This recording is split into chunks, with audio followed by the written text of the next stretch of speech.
If you love intense HFY stories where humanity turns fear into strength, hit like and subscribe so you never miss the next battle. Your support helps this channel bring you more powerful sci-fi stories full of emotion, strategy, and unforgettable human moments. The first rule of the Galactic Council emergency chamber was that panic had to wear formal language.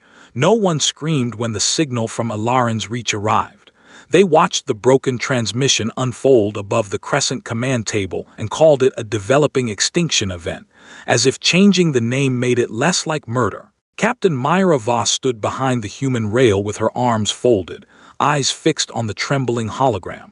Beside her, Rowan Cade leaned on the rail with a tablet and the expression of a man who already hated every decision being prepared by people in expensive chairs. "That," he muttered, "is the kind of silence governments use when they're about to abandon someone politely." The signal sharpened. An elderly alien appeared on the projection, ash-streaked, one side of his brow bleeding dark blue. Behind him, emergency lights flickered over a crowded shelter. Children huddled beneath tables. Through a cracked window, orange fire rolled across fields that had once fed half the outer colonies. The old alien lifted his head with the dignity of a man trying to die standing. "This is Elder Sovereign Thale of Alaran's Reach," he said. "The Vihor Dominion has entered our system. Our defense ring is gone. Eastern farms are burning. Northern Seed Vault is silent. Do not answer this signal. Do not come for us. If you hear this, hide your worlds." The chamber stayed still. That was the worst part. Fear moved, fear shook, fear made people loud. This was calculation, and calculation could become cruelty if given comfortable lighting. A fleet chancellor lowered his voice. "Alaran's Reach is beyond recovery range. A rescue attempt risks drawing the Vihor toward populated systems." Rowan gave a soft laugh with no humor in it. "Amazing. They sent a warning that said, 'We're dying,' and somehow you translated it as 'good luck with the paperwork.'" Myra did not look at him, but one corner of her mouth tightened. "Rowan, that was me being diplomatic." Across the chamber, Admiral Valora Sin turned her silver eyes toward the human rail. "Captain Voss, I advise restraint.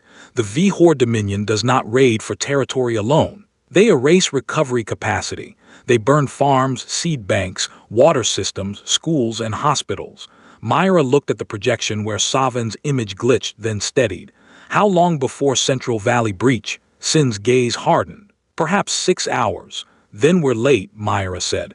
The human rail lit as Myra opened a response channel. Several counselors spoke at once. "Captain, do not transmit. This is strategically reckless." Myra ignored them. Her voice, when it went out across the relay, was calm enough to quiet even Rowan. "Alaran's Reach, this is Captain Myra Voss of Earth Evacuation Command. If you can hear me, keep your people low. Mark sealed shelters with heat or light. We are coming." The old alien stared at the camera as if the signal itself had betrayed him. "You did not understand," Savin whispered. "They destroy every planet they touch." Myra leaned closer to the transmitter. "Then we will make sure this is the first one they fail to finish." The chamber erupted in outrage. A diplomat said, "Earth has no authorization to initiate intervention." Myra finally turned from the signal. "I did not ask for authorization to answer people being slaughtered. They told you not to come." "Fear told us not to come," Myra said. "Hope still sent the signal."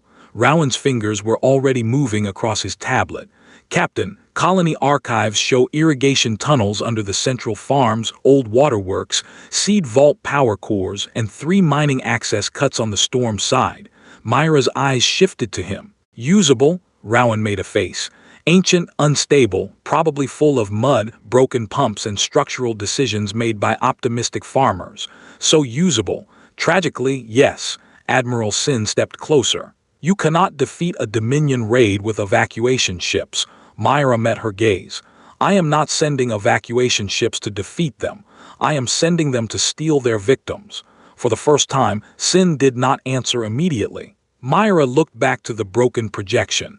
"Elder Savin, how many sealed shelters remain?" Static swallowed half his reply. 14 confirmed. Maybe 19. Children in Central Root Cellar. Medical shelter beneath the old grain hall. "We cannot move openly." "Can you move underground?" Myra asked. Savin looked down, listening to someone off-screen. Some irrigation doors still answer manual release. Rowan pointed at his tablet. Ask about Pump Station 7. Myra did. The elder blinked. How do you know that name? Rowan murmured. Because old infrastructure is nosy if you read it right. Myra straightened, and every human officer behind her did the same. Earth Evacuation Group, launch rescue carriers, medical barges, mining cutters, shield rigs, and civilian lift ships. Approach from the storm side. No victory formation. No glory run. We are going to get people out. Savin's image trembled.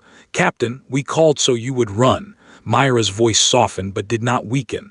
I know. That is why they will not expect us. The final sound before the transmission broke was a child crying somewhere behind the elder. Myra kept her eyes on the empty projection and said, Rowan, find me a way into that valley. Rowan looked at the silent council and smiled without warmth. Good news. The plan is ugly. Myra turned toward the exit. Ugly still saves lives. The council expected humanity to send warships, because that was how frightened civilizations measured seriousness. Instead, Earth's response fleet looked like someone had emptied every emergency dock, mining yard, hospital orbit, and stubborn civilian garage in 3 sectors. Evacuation carriers limped into formation beside old cargo haulers with patched hulls. Mining cutters unfolded cutting arms that had once carved ore from dead moons. Medical barges activated white trauma lights. Atmospheric skimmers locked onto storm entry vectors. Portable shield rigs were chained between tugboats like ugly metal shields. Admiral Valora Sin watched the human fleet assemble on the council display with controlled disbelief. Captain Voss, she said, your formation is improvised, structurally inelegant, and tactically underarmed. Rowan Cade, standing at Myra's side aboard the command carrier Hearthline, glanced up from his tablet. That is a polite way to say ugly. Myra kept her eyes on Alarin's Reach, a green-brown world now scarred by orange fires. Ugly still lands. The Vihor Dominion fleet hung over the planet like knives arranged by a patient hand. Their destroyers did not rush. They did not need to. Below them, black landing spines pierced the eastern farms, and burning crop belts spread across the valleys in deliberate lines. The Vihor did not simply kill colonies. They erased recovery. They burned seed banks, poisoned wells, broke irrigation systems, shattered schools, and left worlds alive just long enough to understand they would never grow again. Myra watched one Dominion crawler turn toward a row of greenhouse domes and felt the old cold anger settle behind her ribs. Rowan, she said, give me the ground roots. Rowan expanded the colony map until the command deck filled with glowing tunnels beneath the farms. Good news. The irrigation system is ancient, unstable, and definitely not designed for evacuation. Myra looked at him. So it is our best option. Unfortunately, yes. Nothing says human rescue like trusting pipes older than the government that forgot to maintain them. A council liaison appeared on the side channel, face tight with official fear. Captain Voss, you are advised to hold beyond Dominion detection range until a coordinated response is approved. Myra did not blink. People in shelters do not breathe on committee time. The liaison stiffened. If your fleet is detected, the Dominion may trace Earth-aligned routes. Rowan muttered, there it is.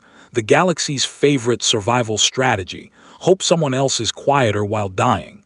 Myra cut him a sideways look but did not correct him. She opened a direct channel to the colony. Static cracked, then Elder Savin's voice returned, weaker now. Captain, human ships are visible through storm breaks. You must turn away. Myra leaned toward the console. Not happening. How many can move? Too few. The central road is watched. The eastern farms are gone. Children are in the root cellar below the grain hall. Medical shelter is sealed but losing air. Any tunnels between them? Rowan asked. Savin hesitated. Old irrigation channels, flooded in sections. Unsafe. Rowan's mouth tightened. Unsafe is better than occupied. Myra began issuing orders, her voice calm enough that even frightened crews moved faster. Mining cutters, approach from the storm side and stay low against the ridge. Medical barges hold behind the western cloud bank until we mark clear lift zones. Cargo haulers strip non-essential mass and prepare for civilian loading. Shield rigs, link between the valley and the launch corridor. No one fires unless civilians are under direct threat. This is not a battle line. This is an extraction. A young human pilot on the channel swallowed hard. Captain, Dominion patrols are sweeping the upper atmosphere, Myra answered. Then we go under them. Rowan highlighted 3 abandoned mining cuts. Entry points here, here, and here. The first 2 may collapse if we sneeze too patriotically. The third leads under the central farms, but it runs near a pump station that may still have manual power. Myra nodded. Send Tessa Marr with the first cutter team. Rowan grinned faintly. Good. If there is a tunnel too stubborn to open, Tessa will offend it personally. Inside Alaran's reach, the shelters did not believe the humans were real at first. Elder Savin stood in the crowded grain hall bunker while children listened to the distant thunder of Dominion machines.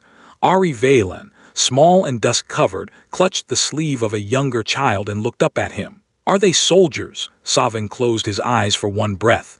No, Ari's face fell. Then they cannot stop the Vihor. The elder looked toward the ceiling as a new sound trembled through the ground, not Dominion walkers this time, but cutting engines biting into old stone. Perhaps, he whispered, they did not come to stop them first.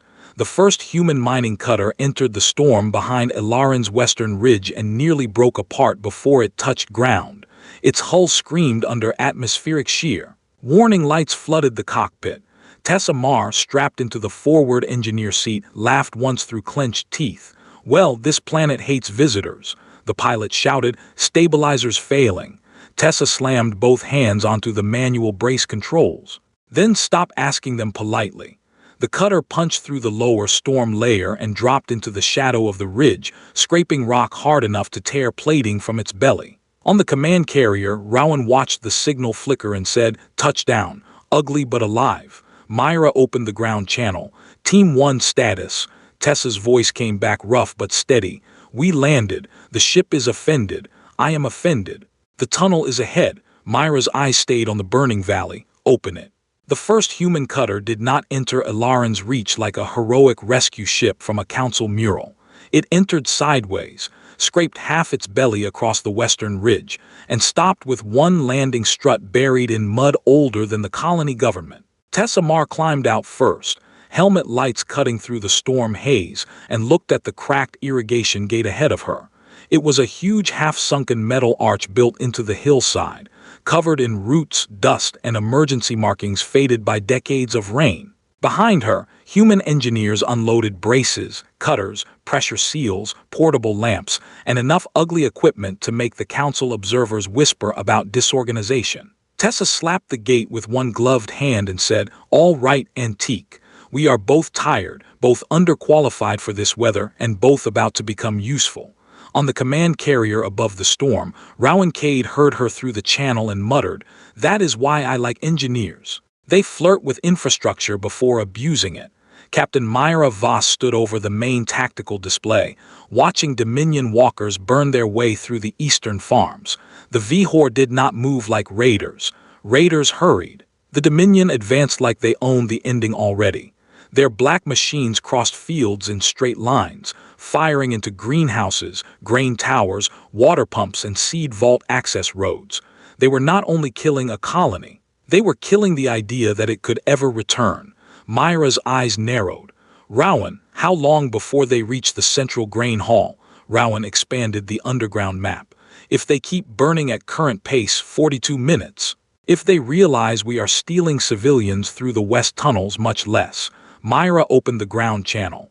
Tessa, we need that gate. Tessa answered over the scream of cutters. Captain, this gate was built by farmers who believed maintenance was a future problem.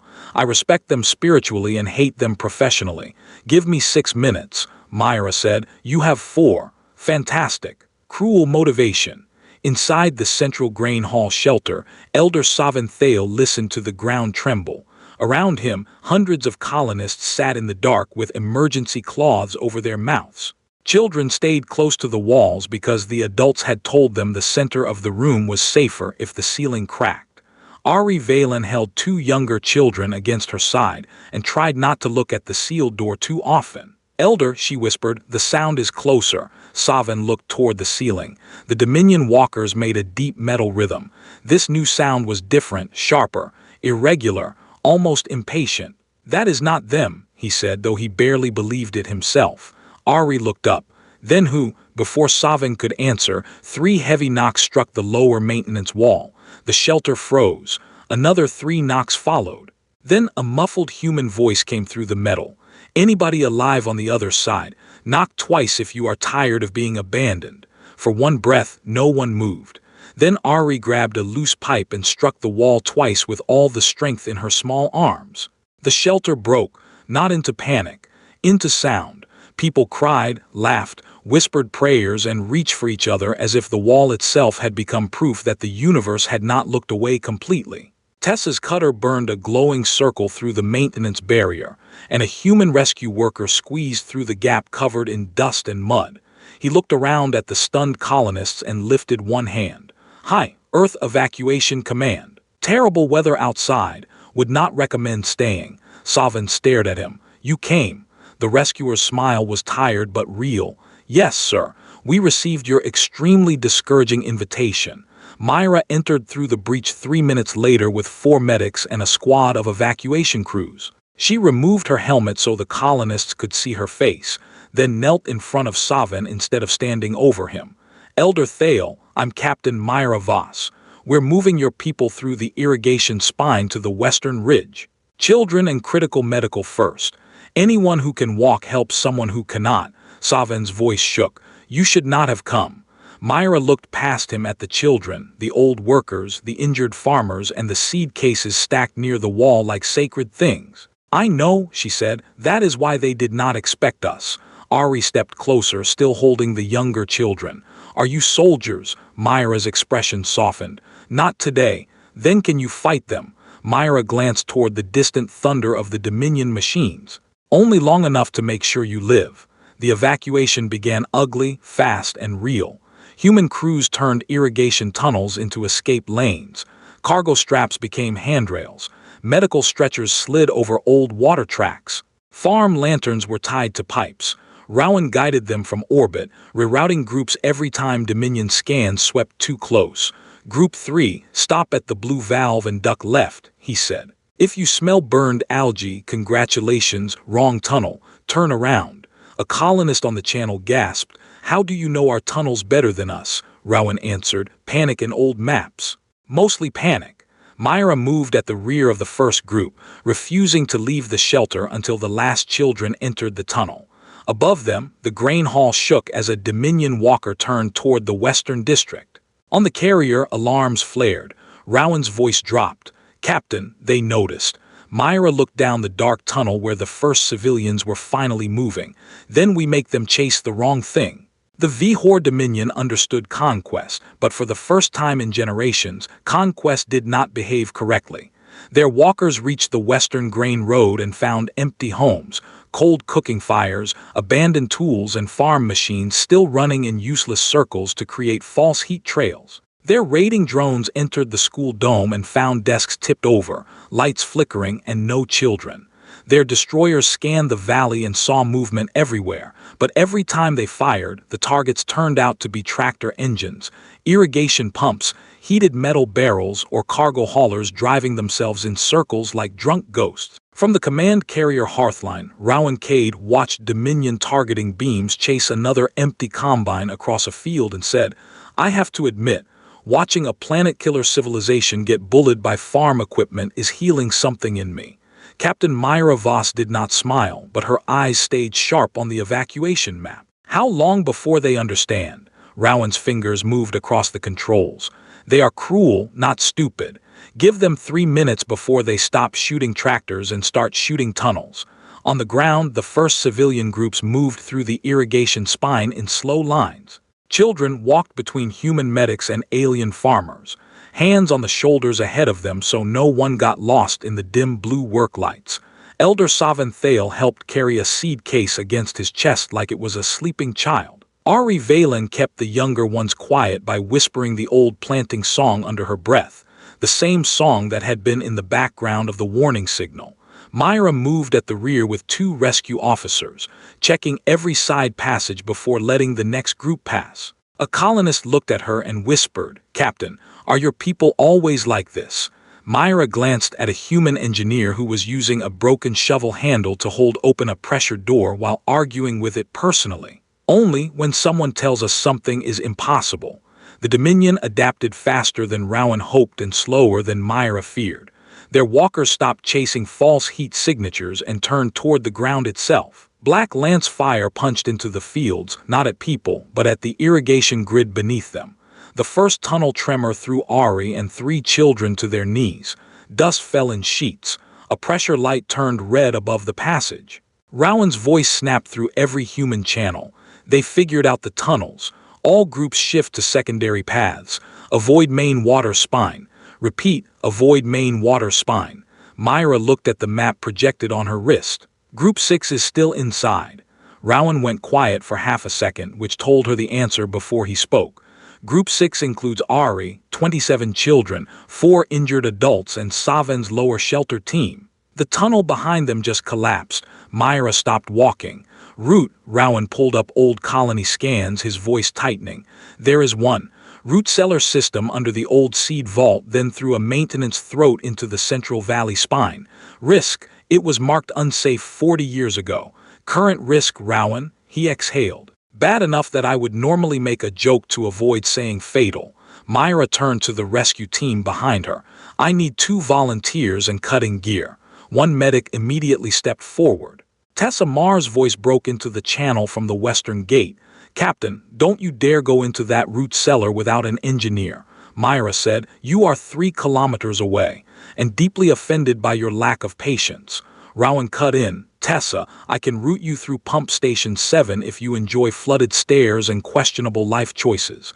Tessa answered, that is most of my personality. Send it. Elder Savin's voice came through another channel, strained with fear. Captain Voss, the children are sealed below us. We can hear them through the old vents, but the doors will not release. Do not risk more lives. You have already saved hundreds. Myra looked through the tunnel mouth toward the burning orange glow above the valley. Elder, I did not come here to save a number. I came here to save people. Savin's reply cracked. You do not even know their names. Myra's voice softened. Then keep them alive long enough to introduce themselves. The Dominion struck again. This time the blast hit close enough to knock out the tunnel lights.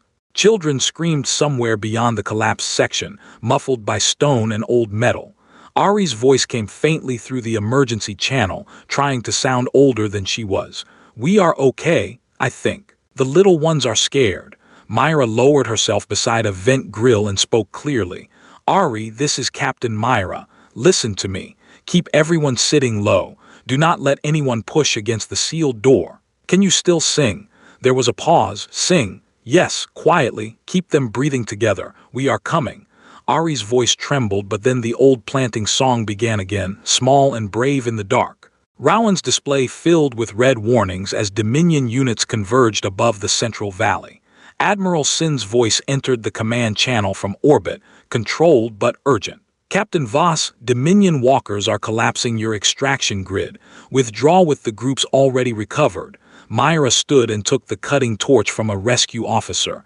Negative. Sin's tone hardened. You will lose your ground team. Myra looked at the root cellar entrance, black, unstable and breathing dust. Maybe, but if we leave now, those children learned the galaxy came close enough to hear them and still walked away. Rowan's voice came quieter. Captain, I found the manual gate. Someone has to hold it open from inside the service throat while the children pass. Myra stepped into the dark. Then make sure I know where to stand. Rowan swallowed, then answered, copy that. Ugly Root is live. The root cellar passage under Alaran's reach was not a tunnel so much as an argument with gravity.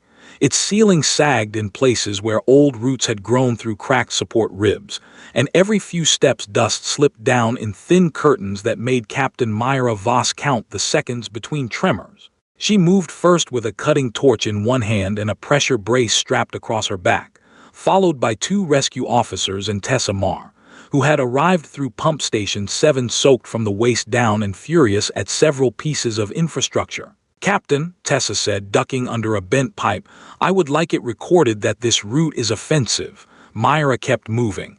Can it hold? Tessa touched the wall, listened to the metal groan and made a face. For a while, define a while. Long enough if everyone stops asking insulting questions. Above them, Dominion walkers hammered the Central Valley. Each impact rolled through the ground like thunder trapped in stone. On the hearthline, Rao and Cade watched the tunnel map flicker as old sensors died one by one. Myra, your route is losing integrity. Also, I found something weird in the original signal. Myra stepped over a broken irrigation line. Now, I know my timing remains artistically terrible, but listen. The channel filled for a moment with static, then the old warning signal played again.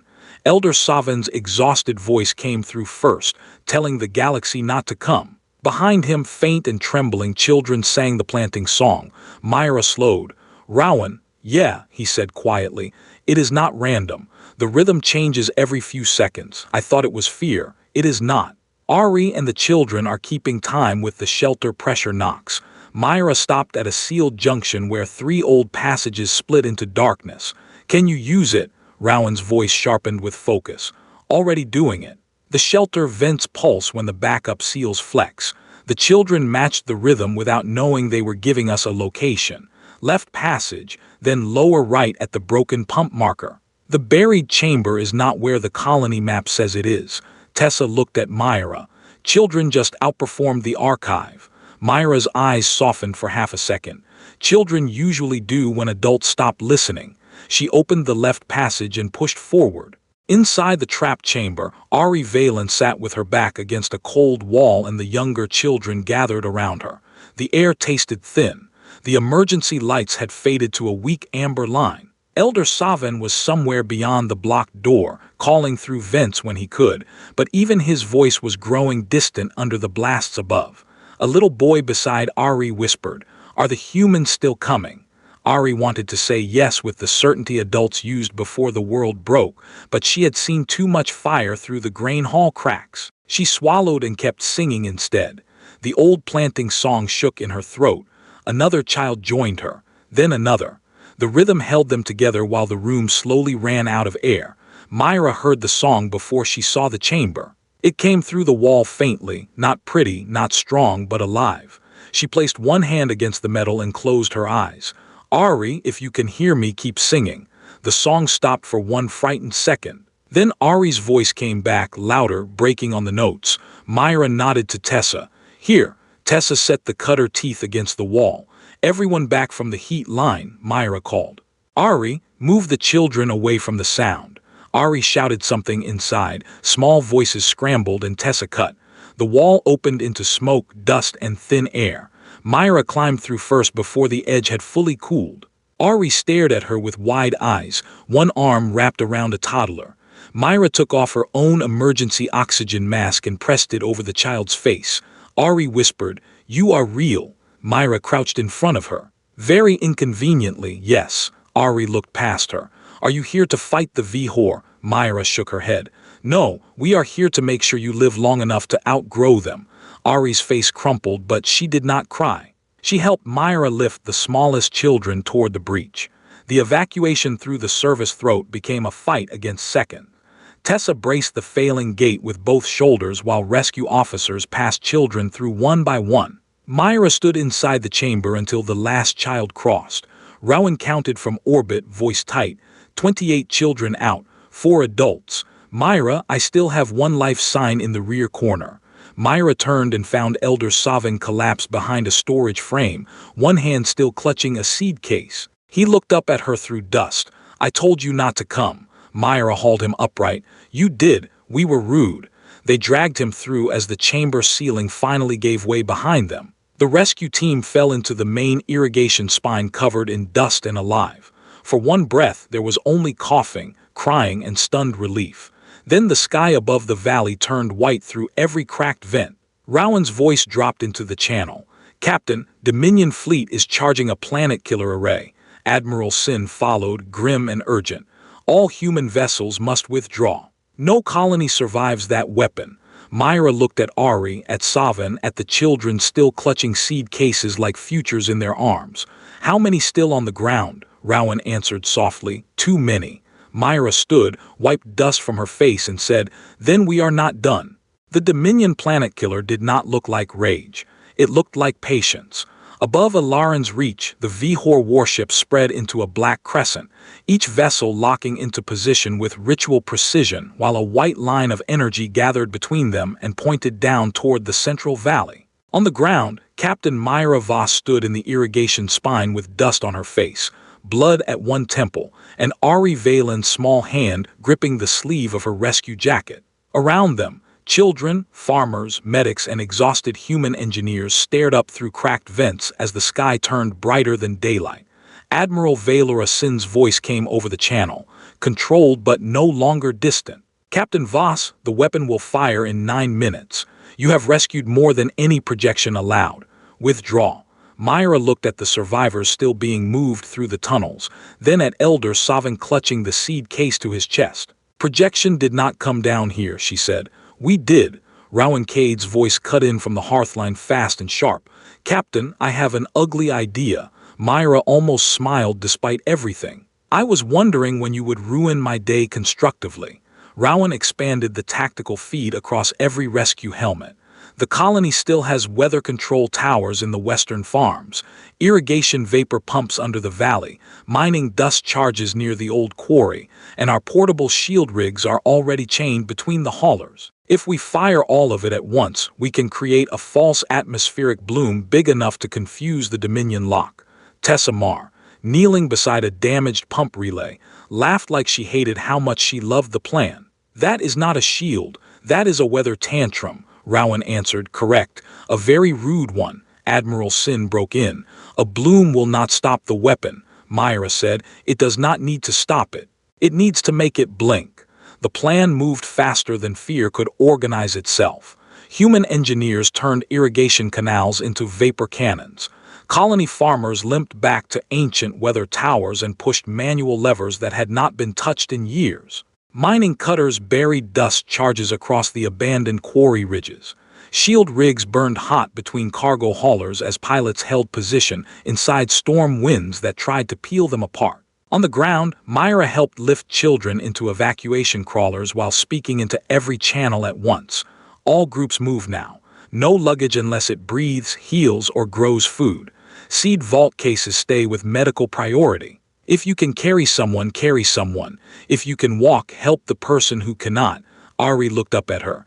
"Will the sky fall?" Myra crouched briefly in front of her. "Not before you get off this world." Ari swallowed. "Promise?" Myra's face softened. "I promise I will make it work as hard as possible to fail." When the Dominion weapon began its final charge, Rowan triggered the bloom. The valley erupted in steam, dust, heat, and shield glare. Weather towers spat lightning into artificial cloud banks. Irrigation vapor rose from every field the Vihor had not yet burned. Mining dust filled the upper air with metallic reflection. The planet-killer beam wavered. In orbit, Dominion targeting systems tried to decide where the colony truly was and found a dozen false answers screaming louder than the real one. Rowan shouted, "They're losing lock. Captain, launch window is open, ugly, and personally offensive. Use it." Myra looked toward the western ridge where human haulers dropped low enough to scrape their bellies on smoke. "All evacuation ships, lift in waves. Children first, medical second, seed vaults with them. Nobody waits for perfect. Perfect is dead weight." The first hauler rose through the storm with civilians packed shoulder to shoulder inside. Then the second. Then the third. Dominion fighters turned toward them, but Admiral Sin's voice suddenly filled the combat channel. "Council escort wing, engage defensive screen." Rowan froze. "Admiral, did you just disobey your council?" Sin's answer was cold and beautiful. "I am observing more closely." Silver alien ships dropped into formation beside the human haulers, not attacking for glory, but blocking fire long enough for the ugly rescue fleet to climb. Myra watched through a cracked command display as the final evacuation crawler arrived. Tessa was driving it with one hand while using the other to hold the door closed. "Last group," she shouted. "Unless someone has hidden more civilians in a cupboard, which at this point I would respect." Myra counted faces. Ari, Savin, the medics, the last farmers. Too few from what the colony had been, but more than the galaxy had been willing to save. The Dominion fired. The false bloom caught the weapon's lock just enough. The beam struck the abandoned eastern fields instead of the evacuation corridor, carving a white scar across land already empty. The shockwave threw Myra against the crawler wall. For 1 second all channels died. Then Rowan's voice returned, strained and furious. "Captain, if you are dead, I'm filing a complaint." Myra coughed, tasted blood, and answered, "Denied. Keep flying." The final hauler lifted as the central dome collapsed behind it, falling into fire and dust where the last shelter had stood minutes before. Ari pressed her face to the viewport and whispered, "It's gone."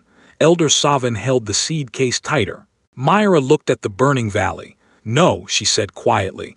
"They did not get all of it." Days later, in the Galactic Council chamber, the original signal from Alaran's reach played again. This time no one called it unrecoverable. No one called it strategically unfortunate. Elder Savin stood beside Myra, alive, with Ari holding his hand. "We sent that message so you would run," he said. Myra looked across the silent chamber. "We heard that." Rowan, bruised and exhausted behind her, added, "We're just famously bad at leaving people in burning buildings." The colony had sent a signal no one wanted to hear because it carried fear, danger, and a promise of death. The council heard a warning to stay away. Humanity heard people in the dark asking not to be forgotten, and humanity answered anyway.